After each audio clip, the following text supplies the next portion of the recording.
For my life, can't say that, girl. Don't tell me you could say that shit. All she want is payback for the way I always play that shit. You ain't getting. Hey guys, welcome back to another video. I know I've been gone for a bit of time now, but that was mainly due to my burnout on MineZ. I want to get back in the swing of things, but for now, I don't think dungeons are going to be my main focus. My top 10 hardest dungeons video did really well, and now I want to make more videos based around general topics of MineZ. I want to start a town review series, but only towns that have been touched up from updates since this game was popular, as some towns have completely changed. I also want to cover over lesser known towns, or even brand new ones. The first video will be covering Grimdale, as this town got completely revamped. When I logged back into MineZ for the first time in a few years, just a few weeks ago, I checked this place out and was amazed. There's a lot to this town now, so let's go ahead and get started. Grimdale is a massive town stationed in the far southeast of the map, right before the swamp. It hosts over 250 chests and has a dungeon located inside of it. This town contains 7 pot chests, 56 food chests, and an insane amount of civ and military chests as well. Due to the PvE line, this town has zero risk for bandits now, but you may have to share this town with other players due to it being so popular. Zombies regularly spawn, but because they are southern zombies, they aren't too difficult. There are 2 churches in this town where the 7 potion chests are split between.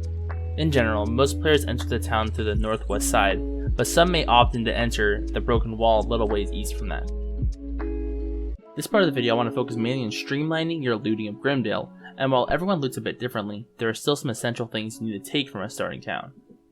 Due to the abundance of food and civ chests, make sure to stock up as much food as you possibly can, and that's money depending on your next destination. Personally, I'm pretty lazy, so I sprint everywhere, so I take as much food as I can for my trip. I also recommend grabbing 3 bandages, mainly if you're playing solo, and at least 2 water bottles. 3 water bottles is more preferable. Take potions with you too, as there's a lack of good potion farming areas near Grimdale, as Youngton Abbey and Stillwater, Vermont don't have the best pot chests, with only 1 pot uncommon chest per location. Military loot isn't as important here, especially since the tier 1 dungeon loot pool has been changed to fit in with the new progression update that was recently pushed out. Before, you can easily get full chain from this dungeon. Now, you will only be able to get protection 1 leather. You can easily loot up with decent gear from Carnival, Yopton, or if you want to do a dungeon, Flooded Tunnels.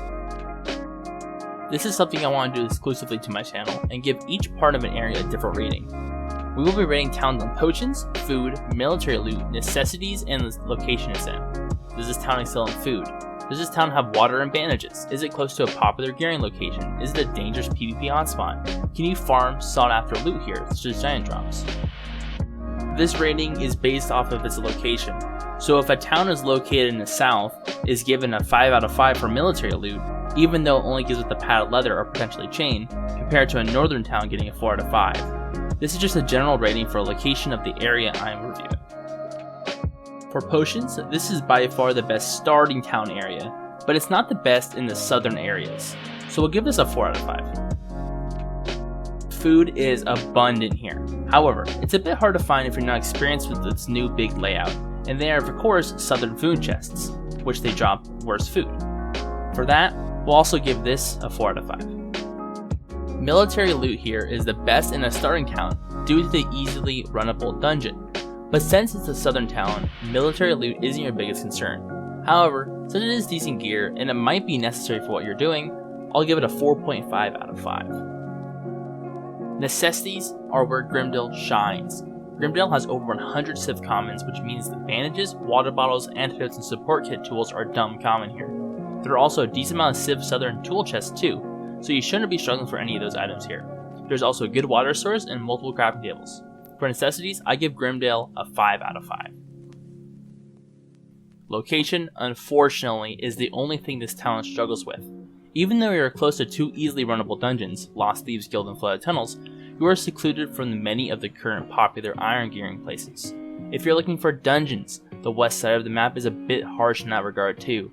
PvP areas on the west aren't too common either, with the only relatively popular one being Cormier up north. Finally, the nail in the coffin for the west side of the map is that there's no giant spawns. You cannot farm anything from those guys here. In that regard, the west side run is actually pretty safe, with Helltree being still not a horrible place to gear up at. There's no PvP hotspots on this side of the map, so player settings might be a bit rare. Overall, This location gets a 3 out of 5. Grimdale scores very solidly with a 4.1 overall score. This means Grimdale is a high tier location for the area it's located in.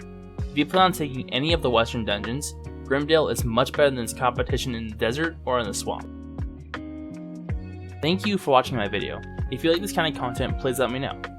I don't know if this is something I'll continue doing, but if it's helpful, then I am more than happy to provide my opinions on popular and or new towns. I hope you guys have a fantastic day, and I'm out.